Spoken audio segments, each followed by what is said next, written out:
The room was warm with laughter, glittering with tinsel, and packed wall to wall with family. Kids ran across the living room in fuzzy socks, tearing through wrapping paper while adults held up phones to capture every moment. Every child had a gift in their lap. Except mine. Ellie stood by the tree, 6 years old, in her red velvet dress with a little candy cane headband she'd picked out herself. She looked at me, confused, then hopeful. Then the smile faded. My mother clapped her hands and said, "That's everyone." I paused. "Mom, you forgot Ellie's." She blinked. "Oh," she said, glancing at the pile. Then laughed. "Oops. We forgot her." The laughter that followed wasn't loud, but it cut sharper than any scream. A few of the adults chuckled awkwardly, not sure whether to join in or shrink back. My sister smirked. My brother looked away. Ellie's bottom lip began to tremble. She clutched the edge of her dress and whispered, "Did Santa forget me too?" That did it. Something in me settled. Hardened. I didn't cry. I didn't raise my voice. I simply knelt beside her, brushed her curls back, and said gently, "No, baby. Santa didn't forget. He just sent your gift through me instead." I reached into my purse, pulled out a small box wrapped in silver paper and tied with a satin ribbon. Ellie's eyes lit up. Everyone in the room turned. Some of them squinted, curious. Others leaned in like they were watching something they couldn't rewind. Ellie untied the ribbon slowly, peeled back the paper. Inside was a black velvet box. She opened it and gasped. A delicate gold necklace with a heart-shaped locket sparkled inside. She looked up at me. "Can I open it?" I nodded. She pressed the clasp and the locket popped open. On one side, a photo of us, just me and Ellie, nose to nose, laughing under the park gazebo from last spring. On the other, a tiny inscription in soft cursive. "You are loved beyond measure, Mommy." The room fell absolutely silent. No one laughed. No one moved. I kissed her cheek and said clearly, louder than I needed to, just loud enough to echo, "Real love never forgets." Ellie smiled through her tears and whispered, "I love it, Mommy. It's my favorite." And in that moment, while they all sat frozen with nothing to say, I smiled too. My name is Vanessa Carter. And from wherever you're watching this video, stay with me. Because when they tried to humiliate my daughter at Christmas, I didn't clap back. I let the silence speak for us. I was never the favorite. Not the loud one. Not the funny one. Not the golden child. That was always my sister, Marla. And when she didn't shine, my brother David did. Me? I was the one who cleaned up after the party. The one who offered to help with dishes. The one they said was too sensitive whenever I brought up how often I was left out. Growing up, my mom always made excuses. Marla got the newest clothes. I got her hand-me-downs. She had a sweet 16 with a DJ and a cake taller than me. Mine was a potluck in the backyard, and I made my own cake. When I got pregnant with Ellie at 21, the silence was louder than any scream. No celebration. No congratulations. No baby shower. My mom said, "Well, you made your bed." I remember sitting in the hospital alone, holding Ellie for the first time, wondering if being a mother would feel less lonely than being a daughter. It did. And it didn't. I raised Ellie without their help. No babysitting offers. No, "Can I bring you groceries?" Not even a birthday card in her first year. The only time they started paying attention again was when Ellie turned 5, and I brought her to Thanksgiving. Everyone said the same thing. "Wow, she looks just like you did." And I remember thinking, so maybe now she'll be invisible too. Still, I kept going to the family events. Why? Because I thought showing up meant maybe they'd come around. Maybe they'd see me. Maybe they'd see her. But every party, every get-together, it was the same thing. Ellie was so cute, but somehow always left out of the group games. She was sweet, but never on the cousin sleepover invite list. And last Christmas, they handed out gifts to all the grandkids, except her. They said the delivery was delayed. They said it was a shipping error. But this year, there was no delay. No excuse. Just laughter when my daughter stood alone under the tree. Oh, we forgot her. And that was when the pattern finally snapped into place. It wasn't forgetfulness. It was intentional. Calculated. She was my daughter. And just like they treated me, they had decided she was disposable too. But I wasn't that same silent daughter anymore. And she wouldn't be raised in my shadow. So I smiled and pulled out the gift I had bought weeks ago. A gift I saved for exactly this moment. Because if they were going to show her how small she was to them, then I was going to show her how big she was to me. Looking back, the signs were there. They didn't forget Ellie. They never wanted her included to begin with. 3 weeks before the party, the family group chat was full of planning. Potluck assignments, pajama sizes, gift themes. But no one asked for Ellie's size. No one even tagged me in the message.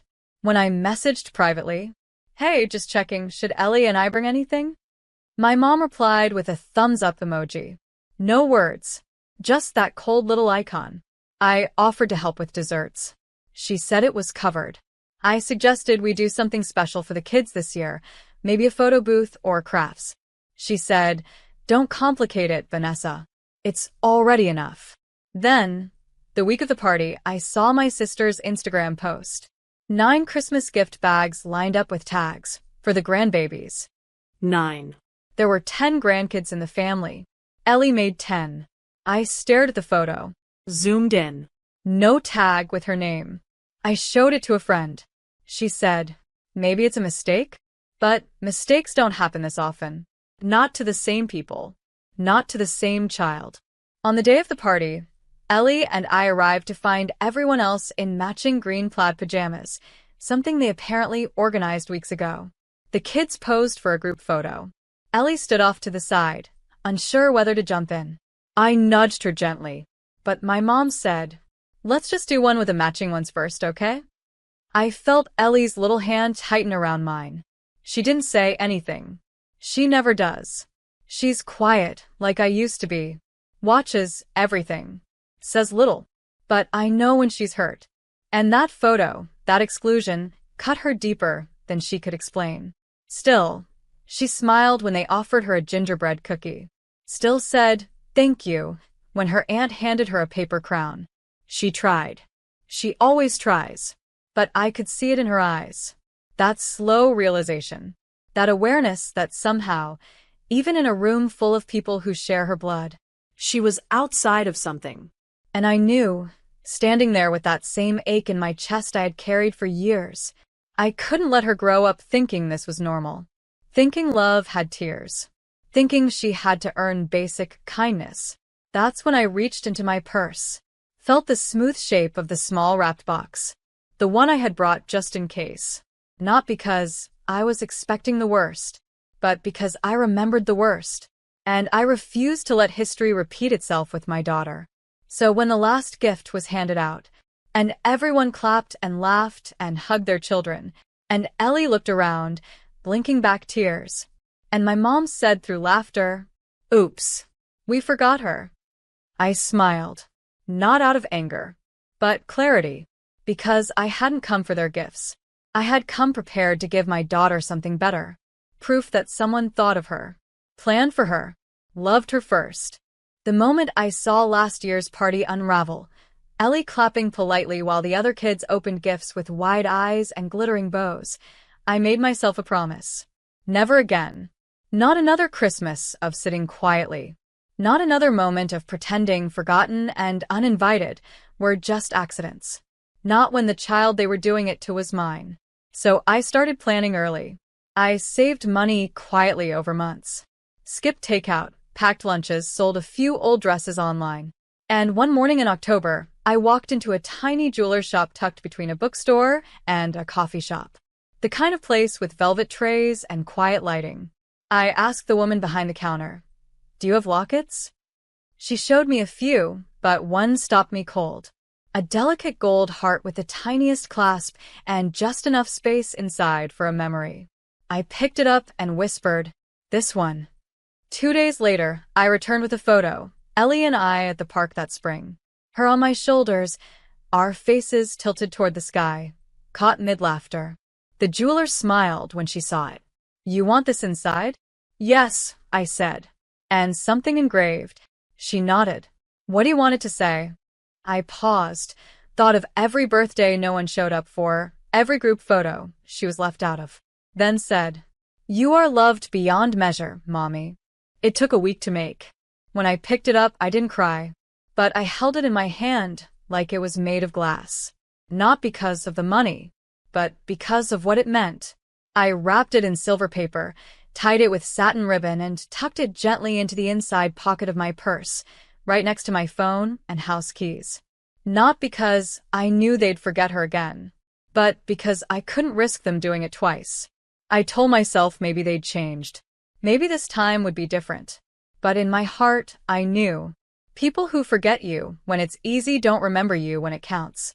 So when Ellie stood by that Christmas tree, lip trembling, empty-handed while the other kids tore open presents and her name was never called, I didn't panic. I didn't flinch. I reached into my purse, felt the soft edges of the box I'd wrapped just for her, and remembered the girl I used to be, who waited her whole life for someone to show up and never did. Then I knelt beside my daughter, and I showed up. Ellie's tiny hands twisted the hem of her dress as she looked around the room. Her cousins squealed over tablets and dolls. Wrapping paper flew through the air like snowflakes, and she just stood there, Still. forgotten. I could feel it building in her chest. The heartbreak. The kind of silent shame a child can't name yet, but knows how to carry.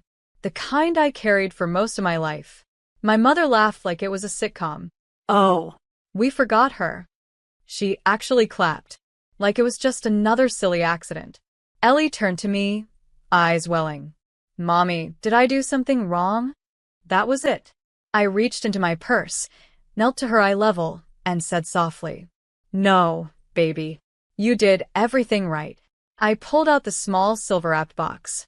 She blinked, surprised. For me? I nodded. From someone who never forgets you.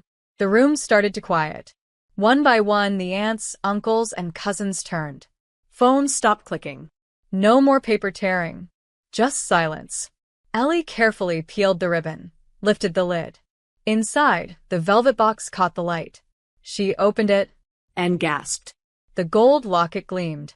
Her little fingers ran over the delicate heart, then paused. Can I open it? Go ahead, I whispered. She clicked it open. And there we were, frozen in laughter, our joy captured in that photo beneath the gazebo. On the other side, she read the inscription aloud, lips forming each word slowly. You are loved beyond measure, Mommy. She looked up at me, eyes glassy. You made this for me? I nodded. Because you'll never have to wonder if you matter. Her smile was soft and stunned and small, but it reached the deepest part of me. Then she turned slowly to the room, clutched the necklace to her chest, and said, to no one in particular, This is my favorite gift. No one spoke. My sister looked down at her wine glass. My brother cleared his throat. Even my mother, so loud just moments ago, just stood there, jaw slightly open. She knew. They all knew. And I didn't have to say anything else. Not one word. Because sometimes silence says, You saw what you did. You knew what you were doing. And I won't beg you to explain it. I stood, lifted Ellie into my arms, and walked to the couch. She asked if I could put the necklace on her. I fastened the chain and kissed her cheek. She leaned into me, warm and safe. And as I looked across the room, at a family that once made me feel small, I didn't feel small anymore. I felt like a mother, a protector. A woman who had finally stopped waiting for love to come from people who forgot her too easily. By the time dessert was served, the air had shifted. You could taste the awkwardness in the peppermint bark. No one said anything directly, of course. But no one looked me in the eye either. The cousins who were once bouncing off the walls sat still, casting glances at Ellie's locket like it was a crown. My sister scrolled on her phone nonstop. My mom? She poured herself another glass of wine and started fussing with the candles like they were the problem. After the party, I got the first text before I even made it home. Aunt Monica. Just wanted to say, I saw what happened. That was wrong. Ellie is a sweetheart. The next day, my cousin Ray, if you ever want to do a separate kids gift exchange next year, count me in. Then the real silence came. Not the quiet kind, the frosted kind. I wasn't removed from the family group chat, but suddenly I wasn't in it either. No replies to my thanks for hosting. No photos of Ellie in the party recap collage. Just radio silence. I didn't reach out, Didn't follow up. didn't explain, because there was nothing to explain. They didn't forget her.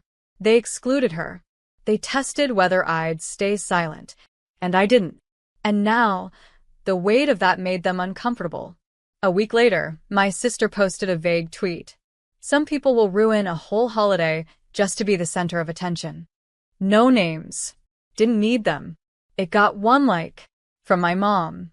I didn't respond, because I was too busy helping Ellie write thank you cards to the people who had thought of her, like my coworker who gave her a puzzle book, and our elderly neighbor who baked us a cinnamon loaf just because. People who didn't share our blood, but somehow had bigger hearts. That weekend, Ellie looked up at me while drawing a snowflake. She said, "Mommy, I like our Christmas better." I blinked. "You mean ours at home?" She nodded. "It's warmer, even when it's cold outside." And just like that, the frost from the family I was raised in didn't matter. Because the warmth we were building together, the one they always kept for me, now lived inside my daughter. And no silence, no cold room, no forgotten gift could touch that. The next year, we didn't go to my mom's party. No explanation. No RSVP. Just nothing. I didn't announce it. Didn't cause a scene. I simply chose us. Ellie and I started a new tradition. On Christmas Eve, we made cocoa with marshmallows that looked like tiny bears. She picked matching pajamas for both of us, blue flannel with little gold stars. We danced around the kitchen while baking gingerbread cookies in weird shapes because she couldn't care less about perfect edges. And that night, before bed, I gave her one gift. Not something fancy, just something thoughtful. A small storybook, handmade by a local artist. Inside, the story of a little girl who had been overlooked by a kingdom until she built her own. Ellie hugged me so tight, I could barely breathe. The next morning, we slept in. No pressure. No being dressed up to be judged. No explaining why she didn't get the big gift that others did. We built our own holiday. One that didn't hinge on whether others remembered her. Or remembered me. Word got around, of course. When we didn't show up to the party, I got a passive-aggressive text from my mom. "Didn't expect you to hold a grudge through Christmas. That's not how family works." I didn't reply. Because, yes, that's exactly how family works when the only one hurting is the one who stayed quiet. Instead, I focused on something bigger. That January, I launched a small fundraiser. I called it No Forgotten Kids. A toy drive for children who often get overlooked, nieces, nephews, foster kids, neighborhood kids who don't get the big name on the gift tag. I used my design skills to make flyers, posted in local groups, asked friends and coworkers to share. By the second week, our living room was full of wrapped gifts. By Christmas the following year, we had served over 70 children. People asked why I started it.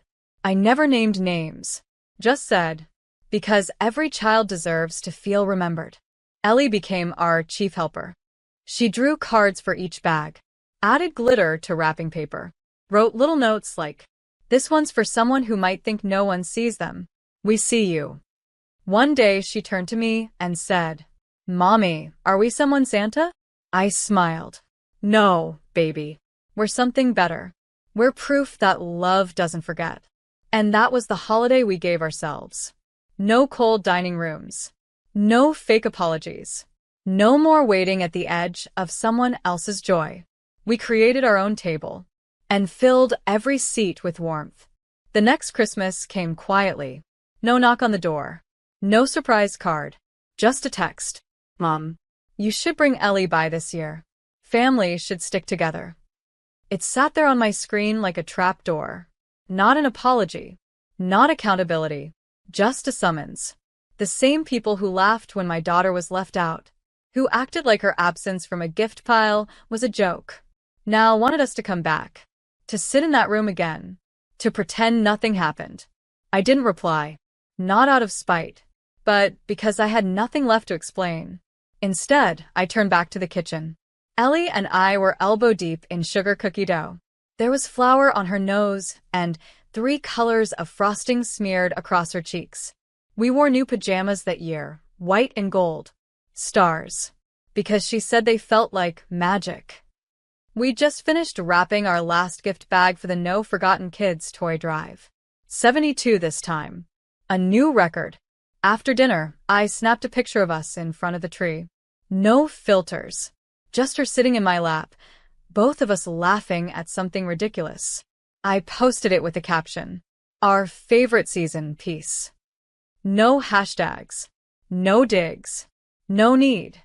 I got a few messages from old friends and coworkers. "Your smile says it all. Your daughter is glowing." That locket moment last year still lives rent-free in my heart. But the most surprising one came from my cousin Erica. We hadn't spoken in years. She wrote, I saw what happened that day. "I'm sorry I didn't speak up. You taught me what showing up for your child really means. Thank you." I stared at that message for a long time, because that's what this journey had really been about. Not punishing them. Not winning, but showing my daughter that love isn't something you chase. It's something you protect. And sometimes protecting it means walking away from people who drop it too easily. They sent an invitation. I never opened it, because the only one that mattered was the one I sent to my daughter. Every single day. You are enough. You are seen. And you will never be forgotten, not on my watch.